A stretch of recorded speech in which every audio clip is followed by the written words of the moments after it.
సమైక్యంగా ఉంచాలంటూ వైఎస్ఆర్ కాంగ్రెస్ పార్టీ ఇచ్చిన పిలుపు మేరకు పశ్చిమ గోదావరి జిల్లా నేతలు దీక్షలు చేపట్టారు. వివిధ నియోజకవర్గాల్లో వైఎస్ఆర్సీపీ సమన్వయకర్తలు నిరాహార దీక్షలకు కూర్చున్నారు.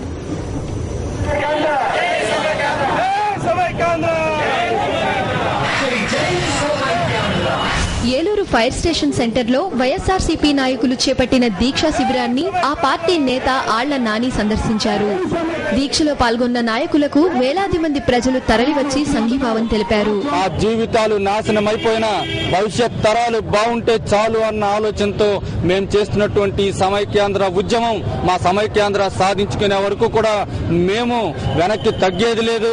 మా రాష్ట్రం మేము సాధించి తిరుగుతామన్న నమ్మకం మాకుంది. కొవ్వూరులో ఆ పార్టీ నేతలు సమైక్య దీక్షకు దిగారు.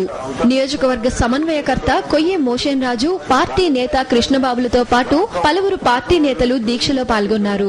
జగన్మోహన్ రెడ్డి గారు కూడా చెప్పడం జరిగింది, నేను మొట్టమొదటి సంతకం మరి కేంద్రం రాస్తే కనుక ఉత్తరం రాస్తే నేను మొట్టమొదటి సంతకం పెట్టి ఈ రాష్ట్రంలో మరి నేను మద్దతు తెలియజేస్తాను పార్టీ తరఫున చెప్పి చెప్పడం జరిగింది. ఆ ధైర్యం ఎవరికైనా ఈ రాష్ట్రంలో ఏ రాజకీయ పార్టీకి ఉందా, ఏ రాజకీయ నాయకుడిగా ఉందా అని చెప్పి సాధువులు మేము తాడేపల్లిగూడెంలో వైఎస్ఆర్సీపీ సమన్వయకర్త తోట గోపి ఆధ్వర్యంలో రిలే నిరాహార దీక్షలు కొనసాగాయి. వందల మంది యువకులు బైక్ ర్యాలీ నిర్వహించారు.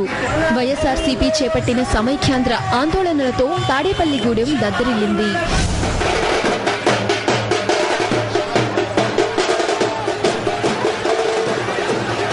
దెందులూరు నియోజకవర్గం గోపన్నపాలెంలో వైఎస్ఆర్సీపీ నాయకులు, కన్వీనర్లు, సమన్వయకర్తలు ఒక్కరోజు దీక్షలో పాల్గొన్నారు.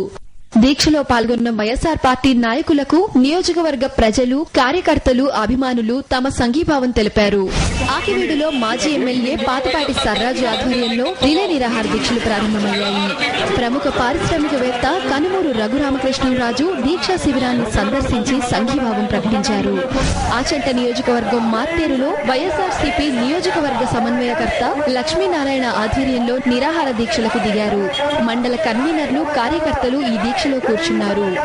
నర్సాపురంలో జిల్లా అధ్యక్షుడు ముదునూరి ప్రసాదరాజు నిరాహార దీక్ష చేపట్టారు. రాష్ట్రాన్ని సమైక్యంగా ఉంచేంత వరకు వైఎస్ఆర్సీపీ పోరాడుతుందన్నారు.